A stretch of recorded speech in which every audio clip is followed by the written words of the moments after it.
నమస్కారం. మోహన లావణ్యం కథల ప్రపంచంలోకి స్వాగతం. ఈరోజు మనం వినబోయే స్టోరీ రౌడీ గారి ముద్దుల పిల్లం పార్ట్ 2. ఈ స్టోరీలోకి వెళ్ళబోయే ముందు మన ఛానల్ని సబ్స్క్రైబ్ చేసుకోండి. అలాగే కథ నచ్చితే లైక్ చేసి కామెంట్ చేయండి. ఇక కథలోకి వెళ్ళిపోదామా? రుద్ర రాత్రంతా అతనికి నచ్చిన అమ్మాయితో ఇంటిమేట్ అయ్యి బాగా అలసిపోయి ఉదయం అంత తొందరగా నిద్ర లేవలేదు. అతనికి మెలకువ వచ్చేసరికి ఆ గదిలో అతను ప్రేమించిన అమ్మాయి కనబడలేదు. రాత్రి ఆమె చెప్పిన మాటలు అతనికి గుర్తుకు వచ్చాయి. నేను ఎంతగానో ప్రేమిస్తున్నాను రుద్ర. నేను నమ్మి నా శరీరం నీకు అప్పచెప్తున్నాను. నన్ను మోసం చేయొద్దు. ఈరోజు ఈ ఊరిలో ఈ ఊరిలో ఉన్న గుడిల దగ్గర నాకు పెళ్లి జరుగుతుంది. ఆ అమ్మ నాన్న వాళ్ళకి నా మీద అసలు ప్రేమే లేదు. ముందుగా పుట్టిన మా అక్క అంటేనే వాళ్లకు ప్రేమ ఎక్కువ. ఆమె ఏది అడిగినా కాళ్ళ దగ్గరికి తెచ్చి పెడతారు. అసలైతే బలవంతంగా నాకు ఈరోజు ఈ పెళ్ళి జరిపిస్తున్నారు. ఈ పెళ్ళిలో మా అక్క పెళ్లి కూతురులా పెళ్లి కొడుకు పక్కన ఉండాలి. కానీ దానికి ఆ అబ్బాయి నచ్చలేదంట. నిన్న ఉదయం మా అమ్మ నాన్నలతో మాట్లాడింది. నేను ఈ పెళ్లి చేసుకోను అని ఖచ్చితంగా వాళ్లకు చెప్పేసింది. అయితే మా నాన్న పాలిటిక్స్లో ఒక పెద్ద పదవిలో ఉంటున్నాడు. ఫలానా ఏరియాకి ఫలానా పదవిలో ఉన్నాడు అని వాళ్ళ ఇంటి గురించి పూర్తిగా వివరించి చెప్పింది ఆమె. ఇప్పుడు మా నాన్నకి పరువు పోతుంది కాబట్టి మా అక్క ప్లేస్లోకి నన్ను పంపిస్తున్నారు. మనమిద్దరం వారం రోజుల క్రితమే పరిచయాలు పెంచుకున్నాము. ఈలోగానే ప్రేమించుకున్నాము. కానీ ఇంత తొందరగా నీకు పెళ్ళేంటి అని నీకు డౌట్ వస్తుంది కాబట్టి నీ డౌట్ని క్లియర్ చేస్తున్నాను. ఈ పెళ్ళి మా ఇంట్లో వాళ్ళు నాకు సెట్ చేసింది కాదు. నేను ఆ అబ్బాయిని నచ్చలేదు. మా అక్కకి సెట్ చేసిన సంబంధం ఇది. దానికి నేనంటే అస్సలు నచ్చను కాబట్టి ఇప్పుడు ఈ పెళ్ళిలో నన్ను ఇరికిస్తుంది. ప్లీజ్ ఎలాగైనా సరే నువ్వే వచ్చి నన్ను మా వాళ్ళ నుండి తీసుకొని వెళ్ళిపో అని రాత్రి రుద్రతో కలుస్తున్నప్పుడు ఆ అమ్మాయి చెప్పిన మాటలు ఒక్కసారిగా అతనికి గుర్తుకు వచ్చాయి. రుద్ర ఒక పెద్ద రౌడీ, కానీ అతను చదువుకున్నాడు. విచక్షణ జ్ఞానం ఉంది. మంచేంటో చెడేంటో అతనికి బాగా తెలుసు. ఆడవాళ్ళ జోలికి అస్సలు వెళ్ళడు. ఇప్పటి వరకు అతనికి ఏ అమ్మాయి నచ్చలేదు. ఎవరితోనూ ఒక 5 నిమిషాలు కూడా మాట్లాడలేదు. అలాంటి రుద్ర మొదటిసారి ఒక అమ్మాయిని చూసి ఇష్టపడ్డాడు. ఇష్టపడడమే కాదు, ఆమెతో అతని శరీరం కూడా పంచుకున్నాడు. ఇప్పుడు రుద్ర ఆ అమ్మాయిని ఇష్టపడడమే కాదు, ఆమెనే అతని భార్య అని ఫిక్స్ అయిపోయాడు. ఆ అమ్మాయి ఎవరు, ఎవరి కూతురు, సిటీలో పుట్టి పెరిగింది, ఆమె క్యారెక్టర్ ఎలాంటిది, ఆమె చెప్పిందంతా నిజమేనా అని ఆలోచించకుండానే వెనక ముందు చూసుకోకుండా ఆవేశంతో వాళ్ళు ఇప్పుడు ఉంటున్న పక్కనే గుడి ఉంది. ఆ గుడిలో పెళ్లి జరుగుతుంది అని తెలుసుకొని చాలా స్పీడ్గా ఆ పెళ్లి కళ్యాణ మండపం పైకి వెళ్ళాడు.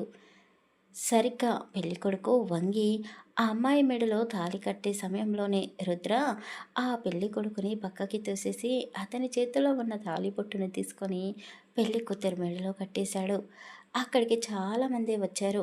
పెద్ద పెద్ద బిజినెస్ మ్యాన్లు ఉన్నారు, రాజకీయ నాయకులు ఉన్నారు, చిన్న చిన్న పాత్రలు వేసే సినిమా యాక్టర్స్ కూడా ఉన్నారు. వాళ్ళందరికీ రుద్ర బాగా తెలుసు. రుద్రని అక్కడ చూసి వాళ్ళు ఆశ్చర్యపోయారు. రుద్ర ఏంటి ఇలా చేస్తున్నాడు అని వాళ్ళు ఒక షాక్లోకి వెళ్ళిపోయారు. తాళి కట్టిన తర్వాత రుద్ర పెళ్లి కూతురిని చూసి షాక్ అయ్యాడు. ఎందుకంటే రాత్రంతా అతనితో కలిసి పడుకున్న అమ్మాయి, ఇప్పుడు అతను తాళి కట్టిన అమ్మాయి ఇద్దరూ ఒక్కటి కాదు. కానీ అతనికి బాగా గుర్తుకు ఉంది. ఆ అమ్మాయి చెప్పిన గుడి ఆ ఊరిలో అది ఒక్కటే ఉంది. పెళ్లి కూతురు వాళ్ళ నాన్న రాజకీయ నాయకుడు అని అతన్ని చూస్తేనే అర్థమైపోతుంది. అతను నిజంగానే ఒక గొప్ప పదవిలో ఉన్నాడు అని రుద్రకి అసలు మైండ్ పని చేయడం లేదు. నేనేం చేశాను అని తల పట్టేసుకున్నాడు. అక్కడ చాలామంది పోలీసులు ఉన్నారు, కానీ వాళ్ళెవ్వరూ రుద్రని ప్రశ్నించడం లేదు. పెళ్లి కొడుకు రుద్ర కాలర్ పట్టుకున్నాడు. ఒరేయ్, ఎవడియురా నువ్వు? అలా వచ్చేసి తాళి కట్టేస్తే పెళ్ళి అయిపోతుంది అనుకుంటున్నావా అని కోపంగా అడిగాడు. అసలే రుద్రకి కోపం ఎక్కువ. అతని మనసు కుదురుగా లేదు. ఆలోచన అంతా గందరగోళంగా ఉంది. అతనికి వస్తున్న కోపం అంతా ఇంతా కాదు. నేను ఏం చేశాను? శరీరం ఒకరితో, పెళ్ళి ఒకరితో, ఇలా ఎలా జరిగిపోయింది నాతో అని కోపంగా, ఆవేశంగా ఆ పెళ్లి కొడుకును కొట్టాడు. ఒక్క దెబ్బ వేయగానే అలా నేలపై వాలిపోయాడు. అప్పుడు వచ్చింది మెరుపు తీగెల రుద్ర ఇష్టపడిన అమ్మాయి. అయ్యో బావా! అలా కింద పడిపోయావేంటి? అని ఆ పెళ్లి కొడుకుని పైకి లేపింది. రుద్ర కళ్ళల్లో ఒక మెరుపు మెరిసింది ఆమెని చూడగానే. అతను ఆమె దగ్గరికి వెళ్ళి గట్టిగా కౌగిలించుకొని సారీ చెప్పాలి అనుకున్నాడు. ఆ పెళ్లి కూతురు మెడలో తాళి కట్టినందుకు. కానీ అతనికంటే ముందుగానే చాలా తెలివిగా ఆ అమ్మాయి రుద్ర వైపు కోపంగా చూస్తూ, ఏయ్! ఎవడివిరా నువ్వు? నీ అవతారం, నీ వాలకం చూస్తుంటేనే తెలుస్తుంది నువ్వు ఒక పెద్ద రౌడీ షీటర్వి అని. ఇక్కడ నీకేం పని అని కోపంగా అడిగింది. ఆమె మాటలు విని రుద్ర నోరెళ్ళబెట్టాడు. అతనితో పాటు రుద్ర మనుషులు కూడా నోరెళ్ళబెట్టి ఆ అమ్మాయి అడిగే ప్రతి ప్రశ్నకి సమాధానం వెతుక్కుంటూ ఉన్నారు. వదిలేసే ఐసు, ఈ రౌడీ వెధవతో మనకేంటి?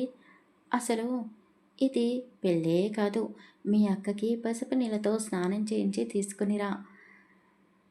మీ అక్కని నేను ఎంతగానో ఇష్టపడ్డాను. పంతులు గారు, మళ్ళీ మొదటి నుండి మా పెళ్లి కార్యక్రమాలన్నీ జరిపించండి అని ఆ పెళ్లి కొడుకు అన్నాడు. నిజానికి ఆ పెళ్లి కొడుకుకు పెళ్లి కూతురు అంటే చాలా ఇష్టం. ఇష్టపడి నచ్చి ఆ అమ్మాయిని పెళ్లి చేసుకోబోతున్నాడు. కానీ రుద్ర వచ్చి ఆ అమ్మాయి మెడలో తాళి కట్టాడు. ఇప్పుడు ఆ తాళికి ఎలాంటి విలువ లేదు అని పెళ్లి కొడుకు అంటున్నాడు. ఐసు, రుద్ర ఇష్టపడిన ఐశ్వర్య, ముద్దుగా ఐసు అని పిలుస్తారు. ఆమెకి పెళ్లి కొడుకు పైన చాలా కోపం వచ్చింది. ఏంటి ప్రశాంత్ బావా అలా మాట్లాడుతున్నావు? అసలు వీడు ఇక్కడికి ఎందుకు వచ్చాడో ఆలోచించావా? ఆగాగు, ఇతన్ని ఎప్పుడో ఎక్కడో చూశాను అని ఆమె గుర్తుకు తెచ్చుకుంటూ, హా, గుర్తుకు వచ్చింది. ఎక్కడ చూశానబ్బా అని ఆలోచిస్తూనే మండపంలో మెడలో తాళితో కూర్చొని ఉన్న పెళ్లి కూతురు వైపు చూసింది. హాహా అంటూ పెళ్లి కూతురు ఐశ్వర్యకి సొంత అక్క ఆ పెళ్లి కూతురు.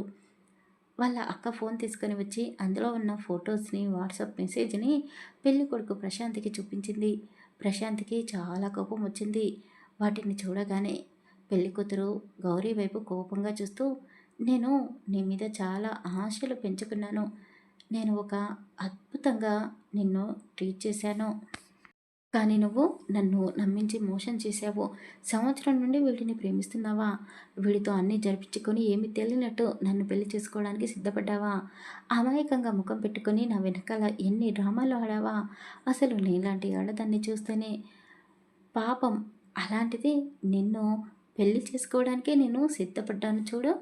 నన్ను నేను చెప్పుతో కొట్టుకోవాలి అని ప్రశాంత్ చాలా ఎక్కువగానే మాట్లాడేశాడు.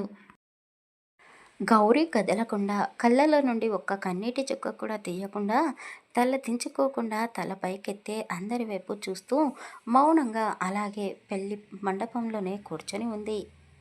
ఈ అమ్మాయి ఏంటి ఇంత మొండిదానిలా ఉంది? అసలు అంత యాటిట్యూడ్ ఎందుకు? నోరు విప్పి మాట్లాడొచ్చు కదా! ఎంతైనా ఇద్దరు సొంత అక్క చెల్లెలు కదా! మోసం చేయడం బాగా వచ్చనుకుంటాను. ఆరితేరిపోయి ఉన్నారు ఈ ఇద్దరు ఆడవాళ్ళు అని రుద్ర గౌరీ వైపు చూస్తూ మనసులోనే ఆమె గురించి కూడా తప్పుగా అనుకున్నాడు. అతను ఒక పెద్ద రౌడీ. ఐశ్వర్య చేసిన మోసం వల్ల ఆమె మీద అతనికి చాలా కోపం వస్తుంది.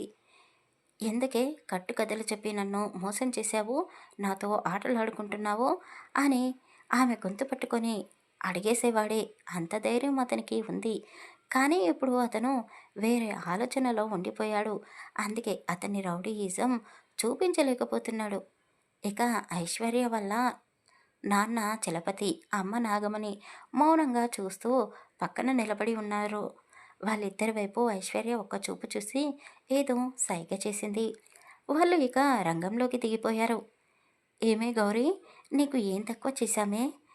నువ్వు ఏది అడిగినా కానీ కాదనకుండా నీ కళ్ళ ముందు తెచ్చిపెట్టేవాళ్ళం కదా! మాతో ఎందుకమ్మా ఇలా ఆడుకుంటున్నావు? నువ్వు గొంతమ్మ కోరికలు అడిగితే మేము అన్నీ తీర్చేవాళ్ళము. ఇక నీ కోరికలను తీర్చడానికి కూడా మాకు ఓపిక లేదు. అలసిపోయాము. ఇంతమందిలో మా పరువు తీయడానికే పుట్టావా అసలు ఈ అబ్బాయిని ప్రేమిస్తున్నాను అని ఒక్క మాట మాతో చెప్పి ఉంటే ఈరోజు మీ ఇద్దరికి పెళ్ళి అంగరంగ వైభవంగా జరిపించేవాళ్ళం కదా! ఎందుకే మాతో చెప్పలేదు అని నాగమణి కాస్త ఏడుస్తూ కోపంగా గౌరీని కొట్టింది. గౌరీ కదలడం లేదు. అలాగే కూర్చొని ఉంది. కనీసం చూపు కూడా తిప్పుకోవడం లేదు. ఇక పెళ్ళికొడుకు వాళ్ళ అమ్మా నాన్న, గౌరీ వాళ్ళ అమ్మా నాన్న ఇద్దరు దగ్గరి బంధువులే. అందరూ గౌరీని చుట్టుముట్టేసి తిడుతూ ఉన్నారు. అసలు ఆ ఫోన్‌లో ఏముంది? ఐశ్వర్య వాడికి ఏం చూపించింది? అని రుద్ర ఆ పెళ్ళికొడుకు చేతిలో ఉన్న ఫోన్ లాగేసుకొని అందులో ఉన్న ఫోటోస్‌ని చూశాడు. ఆ ఫోటోస్‌ని చూసి రుద్ర ఆశ్చర్యపోయాడు. వాళ్ళిద్దరూ అంటే గౌరీ, రుద్ర ఇద్దరూ క్లోజ్‌గా ఉన్నట్టు, కొన్ని ఫోటోసు కౌగిలించుకున్నట్టు, ముద్దు పెట్టుకున్నట్టు, ఇంకా హద్దులు మీరి ప్రవర్తించిన ఫోటోస్ కూడా అందులో ఉన్నాయి. ఇక గౌరికి అతను రాసిన ఉత్తరాలు, అదే మెసేజులు కూడా ఉన్నాయి. వాటన్నిటిని చూసి రుద్ర నోరెళ్ళబెట్టాడు. హవ్వా! ఇవన్నీ ఫోటోలు, మెసేజులు నేనెప్పుడు దీనికి పంపించాను? అసలు ఇది ఎవరో కూడా నాకు తెలీదు. ఈ ఐశ్వర్యానే నాకు వారం క్రితం పరిచయమయింది. దీనమ్మ! ఎవరు వీళ్ళిద్దరూ నా జీవితంలోకి వచ్చారు? అని రుద్ర చాలా కోపంగా ఊగిపోతూ వెంటనే ఐశ్వర్య చేసిన మోసాన్ని గుర్తుకు తెచ్చుకున్నాడు. అందరూ గౌరీ మీద నోరేసుకొని పడిపోయారు. మంచి వెళ్ళ కడుపులో చెట్టు పిల్లలు పుడతారు అంటే ఏమిటో అనుకున్నాము. నిన్ను చూస్తేనే అర్థమవుతుంది. మా చలపతి అన్నయ్య, నాగమణి వదిన ఎంతో మంచివాళ్ళు. వాళ్ళ కడుపులో నువ్వెలా పుట్టావే అని గౌరీకి అత్త వరస అయిన వాళ్ళు ఒకవైపు, ఇక నాగమణికి అక్కా చెల్లెలు అయిన వాళ్ళు ఒకవైపు, మేనమామలు ఇలా ఒకరి తర్వాత ఒకరు వరుస పెట్టి అందరూ గౌరీని వేపుకు తింటున్నారు. పాపం గౌరమ్మ అమాయకురాలు. నోట్లో నాలుక లేని పిల్ల. అసలు పెదవి విప్పి ఎవరితోనో మాట్లాడేది. ఒక మూగ పిల్లని పట్టుకొని వీళ్ళందరూ నానా మాటలు అంటున్నారు. ఆ దేవుడికి ఆ పిల్ల మీద కాస్త కూడా దయ, జాలి అన్నదే లేదు అని ఆ పెళ్ళికి వచ్చిన కొంతమంది అమ్మలక్కలు మాట్లాడుకుంటుంటే రుద్ర మనుషులు ఆ మాటలు విన్నారు. వాళ్ళు వెంటనే రుద్ర దగ్గరికి వచ్చి, "అన్న ఇప్పుడే ఇన్ఫర్మేషన్ తెలుసుకున్నాము. వీడు రాజకీయంలో ఈ పదవిలో ఉన్నాడు. ఈ ఐశ్వర్య వీడి చిన్న కూతురు. నీతో ప్రేమ నాటకం నడిపింది ఈ ఐశ్వర్య గారే. నీతో తాళి కట్టిన అమ్మాయి వీడికి పెద్ద కూతురు. ఆమె అమాయకురాలంట. చాలా మంచిది" అని చెప్పుకుంటున్నారు. ఇందాకే అక్కడ ఉన్న ఆడవాళ్ళు మాట్లాడుకుంటుంటే విన్నాము. ఆ అమ్మాయి మాట్లాడలేదంట అన్నా అని వాళ్ళు చెప్పగానే రుద్రకి ఒక క్షణం గౌరీ మీద జాలి కలిగింది. కానీ వెంటనే రుద్ర రౌద్ర రూపాన్ని ఎత్తుకున్నాడు. ఐశ్వర్యకి ఎదురుగా నిలబడి ఒక చెంపదెబ్బ కొట్టగానే ముక్కులో నుండి నోట్లో నుండి బుడుక్కుమని బ్లడ్ కక్కుకుంటూ కింద పడిపోయింది.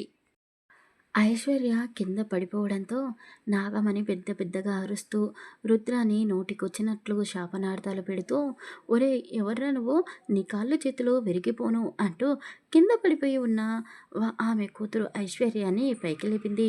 వామ్మో వాయ్యో నా బిడ్డకు రక్తం వస్తుంది, ఏమయ్యా చలపతి తొందరగా బిడ్డని హాస్పిటల్కి తీసుకొని వెళ్ళాలి అని నాగమణి ఐశ్వర్య విషయంలో చాలా హడావిడి చేసేస్తూ ఉంది. ఒరేయ్ ఎందుకురా నా బిడ్డను కొట్టావు అని నాగమణి ఏడుస్తూనే రుద్రాని అడిగింది. ఇక ఆపుతారా మీ నాటకాలు? నిన్ను చూస్తుంటేనే అర్థమవుతుంది నువ్వు ఒక పోరంబోకు దానివి అని. ఇక నీకు పుట్టిన నీ కూతురు గాలికి తిరిగే దానిలాగే తయారైంది గోలి ముండో. ఇది నాతో ఆటలాడుకుంది.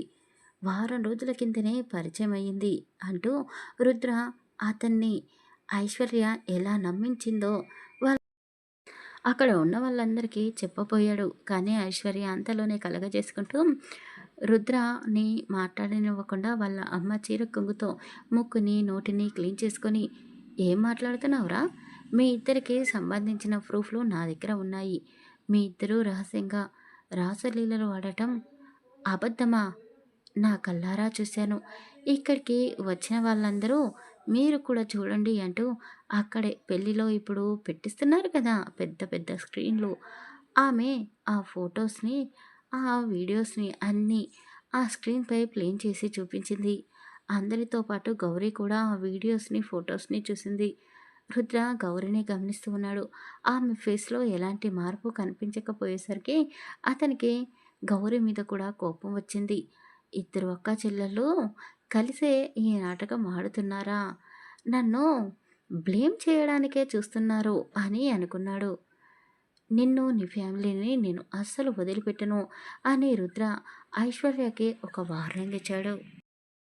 రుద్ర ఎలాంటి వాడో అక్కడ ఉన్న వాళ్ళకు బాగా తెలుసు. ఊరి వాళ్ళకే కాదు, చుట్టుపక్కల వాళ్ళకు, ఆఖరికి అక్కడికి వచ్చిన పెద్ద పెద్ద నాయకులకు కూడా రుద్ర గురించి బాగా తెలుసు కాబట్టి అందరూ సైలెంట్గానే ఉన్నారు. కానీ రుద్ర గురించి తెలియని నాగమణి బంధువులు, చలపతి బంధువులు అతనిపై విరుచుకుపడుతున్నారు. ఏంట్రా ఎక్కువగా మాట్లాడుతున్నావు?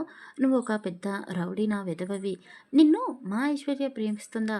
అసలు ఐశ్వర్య కాలి గోటికి కూడా నువ్వు సరిపోవు. నువ్వు చెప్పే కట్టుకథలని ఇక్కడ ఎవరు నమ్మరులే. ఇక నువ్వు తాళి కట్టిన గౌరిని తీసుకుని ఇక్కడి నుండి వెళ్ళిపో.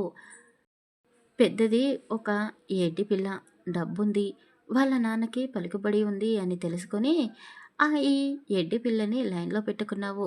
ఇక వారం రోజుల నుండి ఐశ్వర్య గౌరీ చుట్టే తిరుగుతూ ఉంది కాబట్టి ఐశ్వర్యాన్ని చూసి మనసు పడ్డావు. గౌరీని వదిలేసి చెల్లిని పెళ్లి చేసుకోవాలి అనుకుంటున్నావు. ఈ పెద్దది కూడా నిన్ను వాడుకొని వదిలేసి ఇప్పుడు మా అమాయకుడైన ప్రశాంత్ని పెళ్లి చేసుకోవడానికి సిద్ధపడింది. ఇద్దరూ బాగానే ఎంజాయ్ చేసినట్టున్నారు కానీ నువ్వు చెప్పే కాపకమ్మ కథలు, ఇది పెట్టే అమాయకత్వాన్ని, ఈ ముఖాన్ని చూసి ఎవరు మీ ఇద్దరిని నమ్మరు కానీ మర్యాదగా నీ భార్యని తీసుకొని ఇక్కడి నుండి వెళ్ళు, లేదంటే ఏం జరుగుతుందో మాటల్లో చెప్పలేము అని వాళ్ళందరూ ఒకేసారి అనడంతో రుద్ర గౌరీ వైపు చూశాడు. ఆమె ఒంటరిగా కళ్యాణ మండపంలోనే కూర్చొని ఉంది. ఆమెని చూస్తే అతనికి కాస్త బాధగా కూడా అనిపించింది. కానీ ఐశ్వర్య, గౌరీ ఇద్దరూ ఒకే తండ్రికి పుట్టిన పిల్లలు కదా, అందుకే ఆమెని చూస్తుంటే కోపం వేసింది. అక్కడే వదిలేసి వెళ్ళి అతని కాళ్ళలో కూర్చున్నాడు. అయ్యో, ఇతనేంటి పిల్లాన్ని తీసుకోకుండా అలా వెళ్ళిపోతున్నాడు? ఏంటి అసలు ఇప్పుడు ఏం జరుగుతుంది అని అక్కడికి వచ్చిన వాళ్ళందరూ గౌరీ వైపు జాలిగా చూస్తూ, రుద్ర ఈ అమ్మాయిని తీసుకొని వెళ్తే బాగుండు, వాడు మారతాడు, ఈ పిల్ల జీవితం బాగుంటుంది అని చాలామంది మనసులోనే అనుకుంటూ ఉన్నారు. ఇక తర్వాత ఏం జరగబోతుందో నెక్స్ట్ పార్ట్లో తెలుసుకుందాం. కథ నచ్చితే ప్లీజ్ లైక్ చేసి తప్పకుండా కామెంట్ చేయండి. అలాగే మన ఛానల్ని మర్చిపోకుండా సబ్స్క్రైబ్ చేసుకోండి. Thank you for listening. Bye bye.